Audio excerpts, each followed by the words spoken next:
Kasangga sa tama at totoong impormasyon. Kaisa sa revolusyon laban sa kahirapan. Bayambanggen News!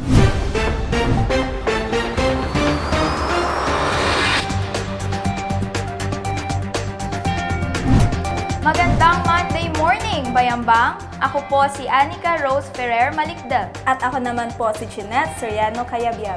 Narito na ang buong puwersa ng LGU Bayambang.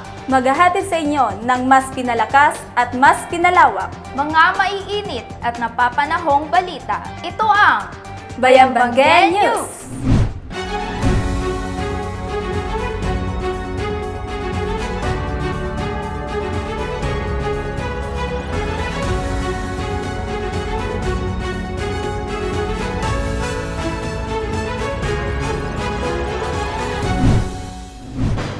Para sa unang balita, former Mayor Cesar T. Quiambao, isa sa mga panauhing pandangal sa Pangasinan Link Expressway MOA signing sa Kapitolyo. Si Special Assistant to the Mayor Dr. Cesar Quiambao ay isa sa mga naging panauhing pandangal sa makasaysayang paglagda sa joint venture at toll concession agreements sa pagitan ng lalawigan ng Pangasinan at San Miguel Corporation para sa pagpapatupad ng Pangasinan Link Expressway o PLEX project. Ginanap ang MOA signing sa pangunguna ni Governor Ramon Gico III at SMC President at CEO Ramon noong Oktubre 19 sa Kapitolyo. Ang PLEX ang siyang unang magkokonekta sa silangang bahagi ng probinsya sa kanlurang bahagi nito upang mapayabong ang ekonomiya ng buong Pangasinan. Mga sikat na rider vloggers, narito para sa kick-off ng Philippine Adventure Ride. Noong October 24, sama-samang bumisita sa Bayambang ang mga pinakasikat na motorcycle vloggers ng bansa para sa pagbubukas ng Pangasinan leg ng Philippine Motorcycle Tourism. Isang aktibidad ng Philippine Tourism Board upang ipromote ang angking kagandahan ng ating bansa, safe driving at pangangalaga sa kalikasan. Ang mga vloggers na sina Jet Li, Lady Rider, Zara Moto at iba pa, kasama ng kanilang mga followers ay bumisita sa mga tourist sites sa Bayambang at nagtipon-tipon sa St. Vincent Ferrer Prayer Park para sa kick-off ceremony bago tumulak sa ibang destinasyon sa probinsya. LGU employees umattend ng Cybersecurity Awareness Seminar. Dahil sa paglipa na kamakailan ng iba't ibang uri ng cybersecurity attacks sa mga government agencies, nagbigay ng isang seminar si ICT Officer Ricky Bulalakaw ukol sa cybersecurity awareness noong Oktubre 25 sa Balon Bayambang Events Center at online para sa lahat ng kawani ng LGU.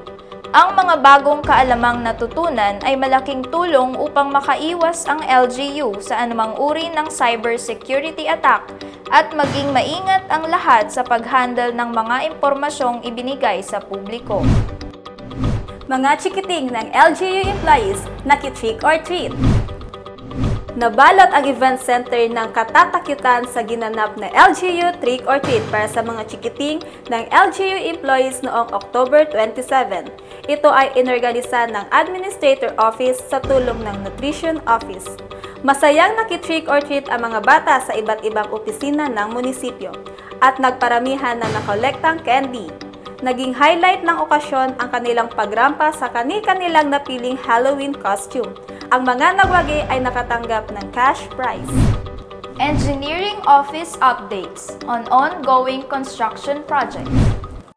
Samantala, narito naman ang update ng Engineering Office sa mga ongoing construction projects nito na pinondohan sa ilalim ng 20% Development Fund for 2023. E-Learning Reading Center sa Barangay Sapang. Multipurpose Covered Court sa Barangay Langiran. Early Child Development Center sa Barangay Makayo-Kayo. Multipurpose Covered Court sa Barangay Manambong Sur.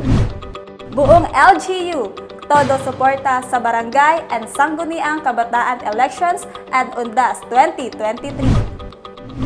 Ang LGU ay nagbigay ng buong suporta sa Commission on Elections sa nakaraang barangay and sangguniang kabataan elections at Undas 2023 mula sa preparatory meetings hanggang sa masusing pagbabantay ng Highway Public Assistance Desk, Public Motorist Assistance Center, medical aid stations, solid waste collection, distribution ng mga election supply at paraphernalia at pagtanggap ng mga ballot box at election return, security detail, police visibility, at pagbaklas ng mga election campaign materials.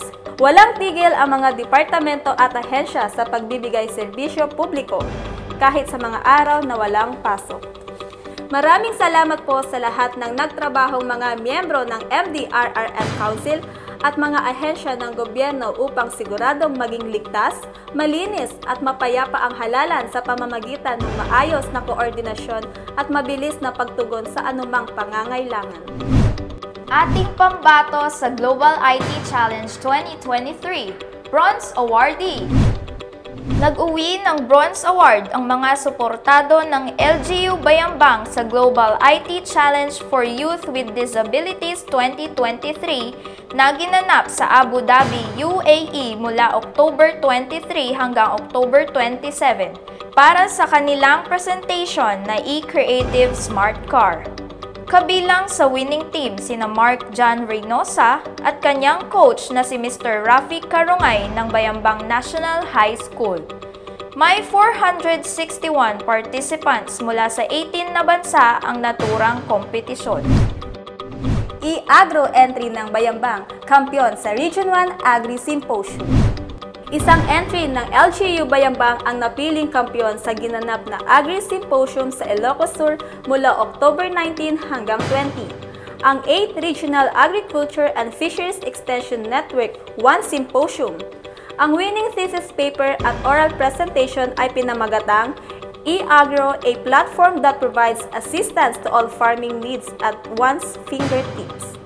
Ito ay matagumpay na dinepensahan ni Catherine Kilantang kasama ang iba pang staff ng MAU at DPRAT, E-Agro at MAPC.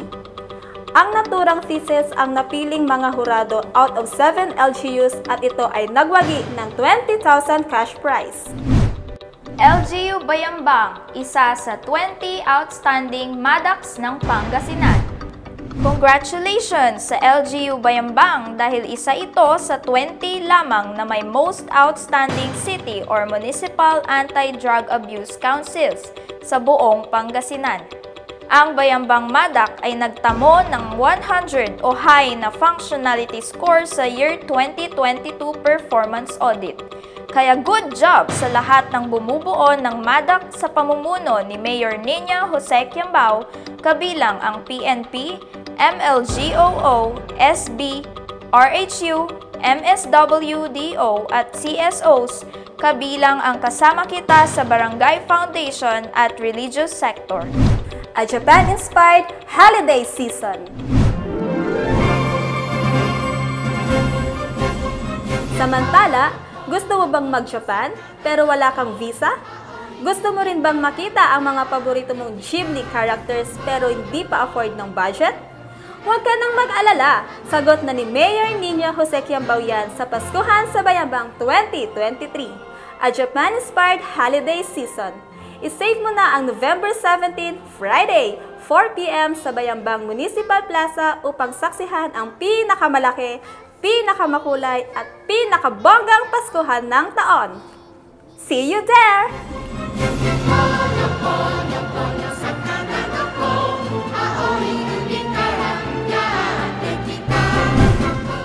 It's trivia time!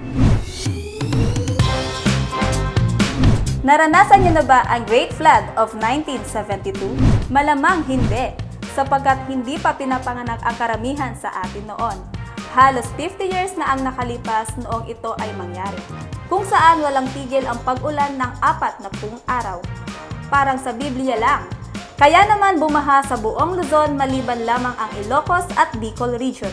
Dulot ng sunod-sunod na pagdating ng Bagyong Edeng, Glory, Juanin, Isang at Consing. Ito ay nagdulot ng pagkasira ng mga ari-arian at pananim sa bayan ng Bayambang. Sana'y di na ito muling maulit pa. Ngunit dahil hindi natin kontrolado ang panahon, Dapat lamang na tayo ay laging handa sa anumang sakuna.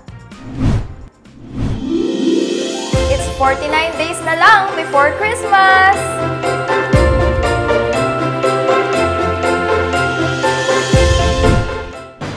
At iyan po ang mga balitang nakatutok sa iba't ibang programa at proyekto ng LGU Bayambang.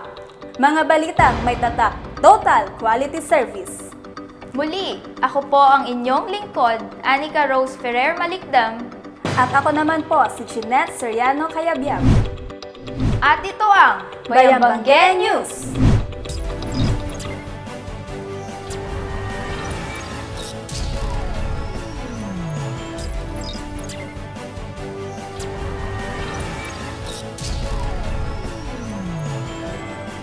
Kasangga sa tama at totoong impormasyon.